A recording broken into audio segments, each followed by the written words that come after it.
नमस्कार। मातृशक्ति और पितृशक्ति, पिछली वीडियो में मैंने चर्चा की थी जो PIL वगैरह की और ये हमारे देश की संस्कृति और इस समय वर्तमान अवस्था की। तो जो अभी एक PIL डाली थी उसका तो मैंने ज्ञान दे दिया था, बता दिया था। एक इनके एडवोकेट हैं अश्वनी उपाध्याय, जो भाजपा से ही संबंधित हैं। उन्होंने अब से 2-2.5 महीने पहले, 3 महीने पहले एक PIL और डाली थी। सुप्रीम कोर्ट से मांग की थी कि सरकार को आदेश करे कि देश की जनसंख्या नियंत्रण एक बहुत बड़ी खतरनाक स्थिति में है, इस पर नियंत्रण करने का कोई कानून लाया जाए। तो सुप्रीम कोर्ट ने उसमें जवाब मांगा। सरकार ने उसमें, इनके जो एडवोकेट जनरल हैं, कोई जो भी होंगे, उन्होंने एफिडेविट दिया कि सरकार ऐसा कोई कानून या बिल नहीं लाएगी, भविष्य में ना लाना चाहती है, क्योंकि ये व्यक्ति की निजता का मामला है। उसे कितने बच्चे पैदा करने, कितने नहीं करने, ये सरकार आदेशित नहीं कर सकती। तो वो वहीं पटापेक्स हो गया था, हल्की सी हाईलाइट किया गया। जबकि ये गाय बगाए पीछे से अपने भिन्न भिन्न संगठनों से इस बात को उठाते रहते हैं कि जनसंख्या नियंत्रण कानून लाएंगे। तो ये भी इनका दोहरापन आप जान लीजिए। दूसरी अभी 2 PIL और डल गई हैं, जो मैंने बताई थी कि वट वृक्ष बता रहे श्री राम के मंदिर को, काशी और मथुरा के, इस पर भी PIL डली, उन्हीं अश्विनी उपाध्याय जी ने डाली है। सुप्रीम कोर्ट ने उसमें भी जवाब मांगा है। तो अब ये मैं यही बोलना चाह रहा था कि अब चुनाव के दौरान, अब तो बंगाल का आ रहा है, फिर और स्टेट्स के आ रहे हैं 22 तक, ये ऐसा माहौल पैदा करेंगे, डिबेट पर लाएंगे। मैंने बताए थे जो वे आस्था के लोग आएंगे, मुझे तो लगता है वे पेड़ हैं, राजनीतिक लोग भी उनके पेड़ हैं।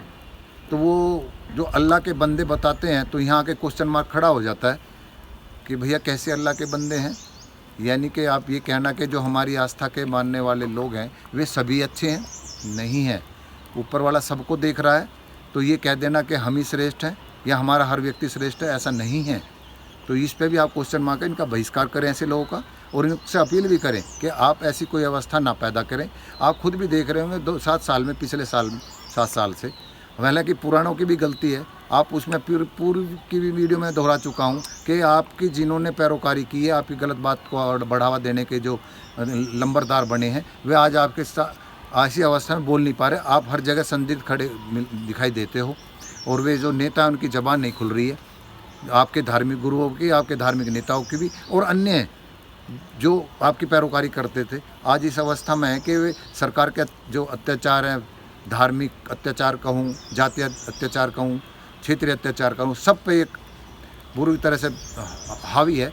और उसमें ये अभी तक सफलता ले रही थी, लेकिन इन्होंने सरकार की नब्ज टोक जो है, ये अब लास्ट इन्होंने हमला करा था किसानों पर, वहाँ पर ये फेल हो गए। तो ये आंदोलन भी, इसमें मैं फिर जोड़ देता हूँ, आंदोलन की उम्र इसकी उम्र तय करेगी सरकार की। अगर आंदोलन की उम्र बढ़ी, इसकी उम्र घटेगी। अगर आंदोलन की उम्र घटी तो सरकार की उम्र बढ़ेगी। तो ये आप सबके हाथ में है। क्षेत्रीयता, जातीयता और धार्मिक अवस्था में ना गिरें, ये माहौल बनाने लग रहे हैं। अब खुली डिबेट का माहौल दे देंगे, तो वो डिबेट में इनका कोई उत्तेजक बात ना करे, आए तार्किक बात करें, ना तो आए ना, बहिष्कार करें इन मीडिया का। ये मीडिया जो बिकाऊ मीडिया है, इसमें भी आप थोड़ा सा इसमें छपास की बीमारी में मत लगें। अखबार की और टीवी की छपास और दिखावट के बारे में ना लगें, तो शायद इस देश का भला हो जाएगा। तो ये बातें मैं इसलिए बता रहा हूँ कि वर्तमान अवस्था में जो आपके लंबरदार थे, वे बोलने की स्थिति में नहीं है।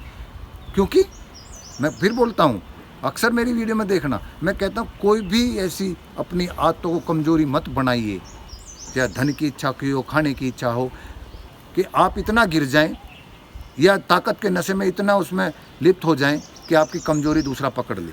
आज अवस्था ये है कि सत्ता के सरकार में जो बैठे कुछ कुलबलाट वाले मंत्री या सदस्य हैं, वे चाह कर के भी आपका खुल के सरकार के सामने नहीं बोल सकते, क्योंकि उनकी अपनी आदतें जो मैं बताई, जो उन्होंने कमज़ोरी बना ली थी, वे कमज़ोरी सरकार के हाथ में है। जो राजनेता हैं, जो पूर्व में सत्ता का सुख बहुत भोग चुके हैं आपके द्वारा, और जातिगत बढ़ावा दे करके और धार्मिक बढ़ावा दे करके, आज उनकी भी कमज़ोरी इतनी इनके हाथ में है कि वे भी नहीं बोल पा रहे हैं। तो बार बार मैं जब किसी बात को लेकर के आता हूँ, तो मुझे भी कह देते हैं आप रास्ता भटक गए हैं। तो भटकने की बात नहीं है भैया, मैं वास्तविकता को बताने का प्रयास कर रहा हूँ। मैंने उस समय भी पहले बताया था कि 1857 में मंगल पांडे जी ने मेरठ से विद्रोह कर दिया जल्दबाजी में, जो पूरे देश की प्लानिंग थी कि वो अपने तरीके से एक दिन हम पूरे देश की हर छावनी में विस्फोट करेंगे, विरोध करेंगे, तो सरकार बौखलाट जाती गोरों की। लेकिन वो अति उत्साह मान लीजिए, कुछ भी कह सकते हैं, वो आंदोलन समय से पहले यहाँ विद्रोह हो गया और उसका खामियाजा इस क्षेत्र के लोगों ने भुगता। उसमें सबसे ज़्यादा जो हानि हुई जाटों की और गुजरों की हुई। गुजरों का भी आज़ादी के उस 1857 के गदर में बहुत बड़ा रोल था, विद्रोह में बहुत बड़ा साथ दिया और उन पर बहुत अत्याचार हुए।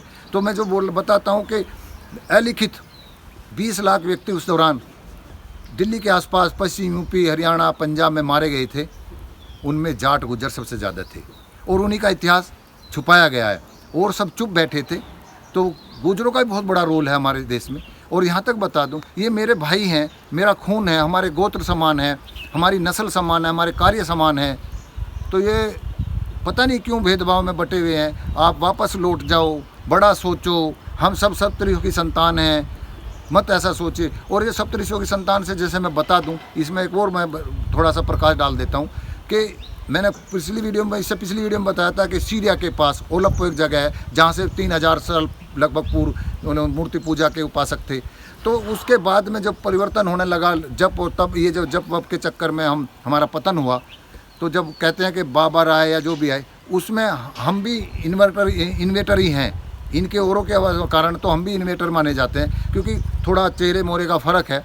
तो हमारे जो चेहरे मोहरे हैं, चाहे गुजर हो, चाहे अन्य जाट हैं या अन्य जो इस तरह के लोग हैं जो किसान भूमि से जुड़े हुए हैं, वे सब Iran, Iraq, Turkey, Syria, Afghanistan और लेकर के कजाकिस्तान, क्या कहते हैं ये रूस में भी हमारे 24 गोत्र खुद हमारे वहाँ पाए जाते हैं आज भी, रोमानिया में भी, जर्मन में भी।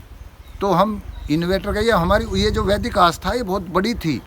यानी जब कहते हैं कि मानव सभ्यता सबसे पहले हमारे इस परिक्षेत्र, इस भूभाग में आई थी, मध्य एशिया या एशिया में, तो कहने का तात्पर्य है कि तो इसका मतलब हमारा विस्तारीकरण बहुत दूर तक था। तो हम उनकी वर्तमान लगता है इन्वेटर के नाम से है कि हमें आकर्ता बता करके हमें कहा जाता है।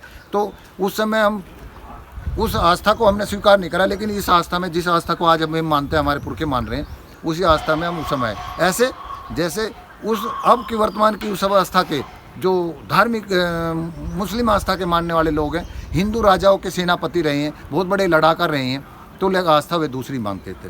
तो हम भी, हमारी जो नस्ल है ये ईरान, इराक, ये सब एक ही नस्ल के लोग हैं, हम रसिया तक। तो कहना तात्पर्य मेरा ये है, हम आस्था हमने वही रखी आज भी, ये हमारा वो। लेकिन हमें इतना उद्विग्न मत करिए। आपकी इस आस्था के धर्म भीरुता की वजह से एक खालसा का उदय हुआ और मैं चाणक्य जी को, गुरु नानक देव जी को, चंद्रशेखर जी को नमन करता हूँ। उनका मैं मतलब योगदान देश को और राष्ट्र को बनाने में कितना बड़ा योगदान होगा, मैं उसको भूल नहीं सकता, कोई भी देशवासी नहीं भूल सकता। लेकिन उस बुद्धिजीवी वर्ग के अधिकतम लोगों का सोचना पड़ेगा। द्रोणाचार्य जी जैसे ने इस आस्था का पतन कराया है। इस आस्था नहीं, इस बुद्धिजीवी वर्ग का। द्रोणाचार्य 5000 साल पहले जब महाभारत हुआ, तब से इसका पतन शुरू हो गया था, इस बुद्धिजीवी वर्ग का, और आज सबके सामने है। लेकिन मैं उनका सम्मान करता हूँ जो इस अवस्था, इस बुद्धिजीवी वर्ग के लोग जो राष्ट्र और मानवता के लिए खड़े हैं। चंद्रशेखर जी हुए, चाहिए हमने पिछले नाम बताएं, ऐसे बहुत अनेकों हैं। मैं उनको नमन करता हूँ और क्षमा मांगता हूँ कि मुझे आपकी बुद्धिजीवी वर्ग के लिए क्वेश्चन मार्क खड़ा करना पड़ रहा है। लेकिन मेरी भावना ये नहीं है, सच्चाई को बताने का उद्देश्य है। तो ये कहना कि भाई हम जो है क्षेत्रीयता में, नस्ल में बट करके, या हमें इन्वेडर बोल करके ये कहा जाए कि हम यहाँ के नहीं हैं, ये सब पूरा भूभाग ही, जब मानव सभ्यता हमारी, वो कहते हैं इतिहास कि मानव सभ्यता ही यहीं पर आई है, तो विस्तारीकरण में हमारा बहुत दूर तक रहा होगा। हमारे पुरखों ने भी आस्था वहाँ इसको स्वीकार करा होगा और उस अवस्था के कारण हम यहाँ आए होंगे या हम यहाँ रहते होंगे। तो ये मत कहिए हम इन्वेडर हैं, आकर्ताएँ हैं, ये भी नहीं है। हम सब मानव हैं, सब ऋषियों की संतान हैं यहाँ के परिभाष और शास्त्रों या धर्म के अनुसार।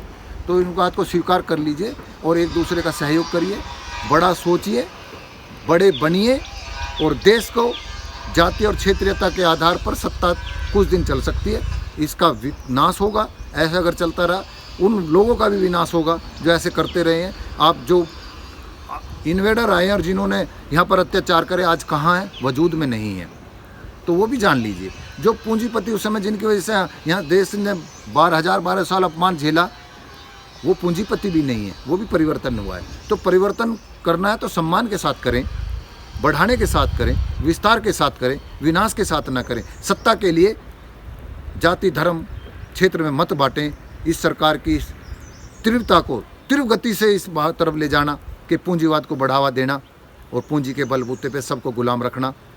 उसी के कारण ये आस्था उत्पन्न हुई थी जो मक्का मदीना से उत्पन्न हुई है कि वहाँ पर सूदखोर पूंजीपति गुलाम रखते थे व्यक्तियों को। वहाँ कई सौ गुलाम रखना गर्व की बात मानी जाती थी। हमारे देश में भी ये अवस्था चली, गुलाम प्रथा से मुक्त होना था हमें। उसकी वजह से ये आस्था उत्पन्न हुई, उसी वजह से ये झगड़े हुए और फिर दोबारा उसी पुनरावृत्ति को दोहराने के लिए पूंजीपति लग गए हैं। इस अवस्था को आपको समझना पड़ेगा। इन्हीं शब्दों के साथ कुछ और विचार अगली वीडियो में बताऊंगा। नमस्कार।